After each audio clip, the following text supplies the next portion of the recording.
Welcome to Access USI. I'm Marina Current. And I'm Kane Jones. Here are USI's top stories.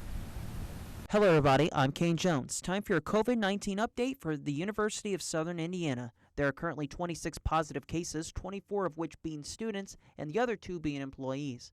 Since March of this year, there have been 392 students and 33 employees that have tested positive for COVID-19. This comes to a total of 425 people that have tested positive for the virus here on campus. When looking at cumulative positive cases, the trend from August to now is increasing upward. These numbers are increasing and do not appear very comforting, but when compared to other universities, the numbers are actually decent. The data that USI gets is slow and appears not to be up to date or accurate on the school's website. However, Chief Data Officer for the COVID-19 dashboard, Catherine Drawin, says that because contact tracing is difficult and it takes time, there's not enough manpower. She also says that there are issues with students not filling out self-report forms like they should. Due to the time required for this contact tracing and verification of self-reports, data posted on the dashboard is from the period ending 1 week prior. So the numbers aren't really that bad in the grand scheme of things right now. Hopefully, they stay that way. Reporting for Access USI, I'm Kane Jones. The Screaming Eagles orientation is kicking off Thursday, November 12th from 6 p.m. to 7:30 p.m. This orientation is for new upcoming freshmen and transfer students to the University of Southern Indiana. Screaming Eagles orientation will be provided virtually using the Zoom platform. These virtual orientations will last around 75 minutes and will provide great opportunity for upcoming students to meet staff, faculty, and current students. USI will also be providing a separate virtual parent and family orientation session at the same time. This session will focus on meeting staff and faculty and answering any questions parents or family members have about upcoming students. These virtual Screaming Eagles orientation dates are Thursday, November 12th, 2020, Thursday, December 3rd, 2020, and Thursday, January 14th of 2021, and they all will be taking place from 6 to 7:30 p.m. For more information, you can contact the Student Development Program. Reporting for Access USI, I'm Marina Current.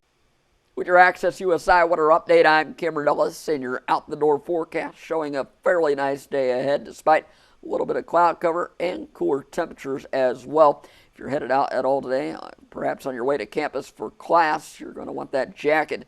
As temperatures are going to be cool throughout the day, starting out in the low 50s throughout this morning up through lunchtime, and then only reaching a high of 55 degrees by this afternoon, and then back down into the upper 40s by this evening. We're going to hang on to that cloud cover up through the afternoon, and we should start seeing it clear out right as we hit sunset after 4 o'clock, and that'll give way to clear skies as we head into the overnight tonight. And that will be cooling us down into the upper 30s for overnight lows before we rebound to a high of 60 degrees for your Thursday. We're expecting a nice sunny day ahead for the day tomorrow. And then the clouds will be back on the increase on Friday. That's going to help keep things cool in the low 50s for highs before we start warming up heading into the weekend. That'll be accompanied with rain chances, though. It's a 30% chance both Saturday and Sunday. There looks to be rain mainly in the morning hours both days, and then clearing out in the afternoon. Highs on Saturday in the upper 50s, upper 60s on Sunday, and then that's all before we cool down Sunday night into the upper 30s. We'll continue to see overnight lows in the 30s throughout next week with daytime highs in the mid-50s up through Wednesday. That's going to be accompanied with dry weather as we head into the middle of next week. That's your latest forecast update. I'm Cameron Ellis. Your sports is coming up next. Stay with us. Welcome back to this USI Sports Update. I'm Stuart Brooking. The USI men's cross country team was edged out by Lewis University. The loss makes the Eagles the 2020 GLVC runners-up. This ends an incredible 15-year streak of consecutive GLVC cross country titles for the men. The Flyers barely beat the Eagles as the Flyers only won by 7 points. Senior Gavin Pryor led the team with a 7th place finish. Pryor clocked a 25-minute and 20.7 seconds.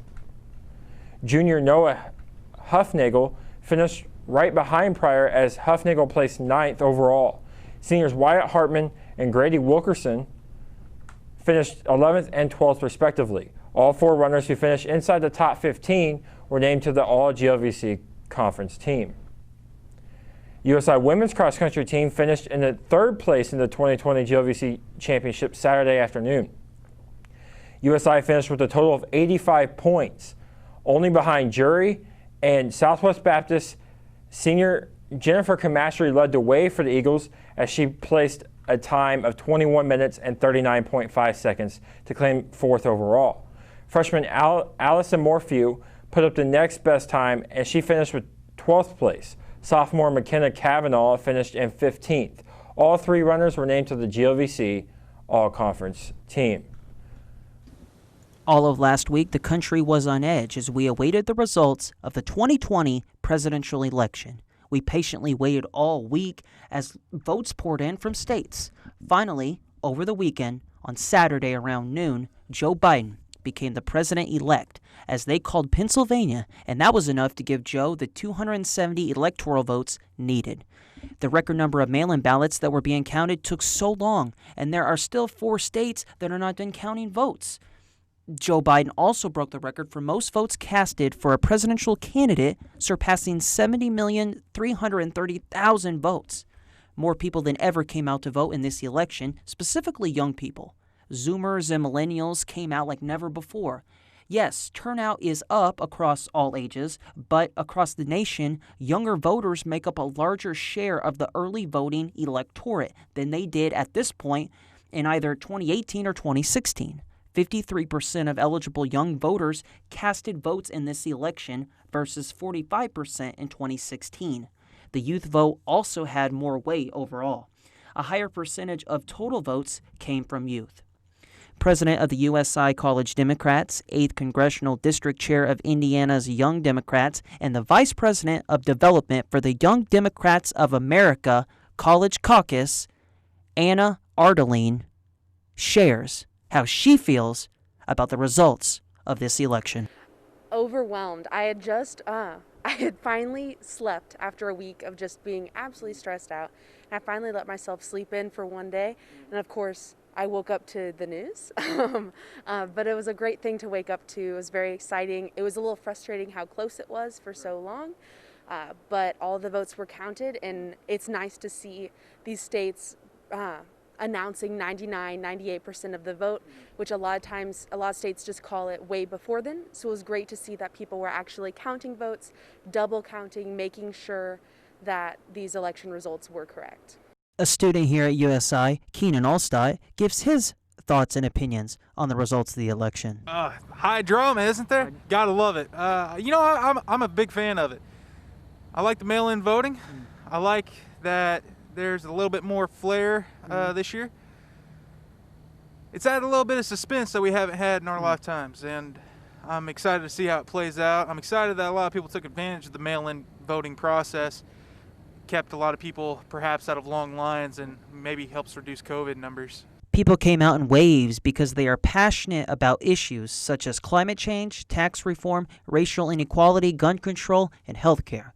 No matter who you voted for in this election, it is apparent that people wanted to exercise their right to vote. This election will go down in history as one of the most consequential elections of our time. A page is being turned in our country, and regardless of how you feel about the outcome of the election, I think we can all agree that faith must be restored in our American democracy. Reporting for Access USI, I'm Kane Jones.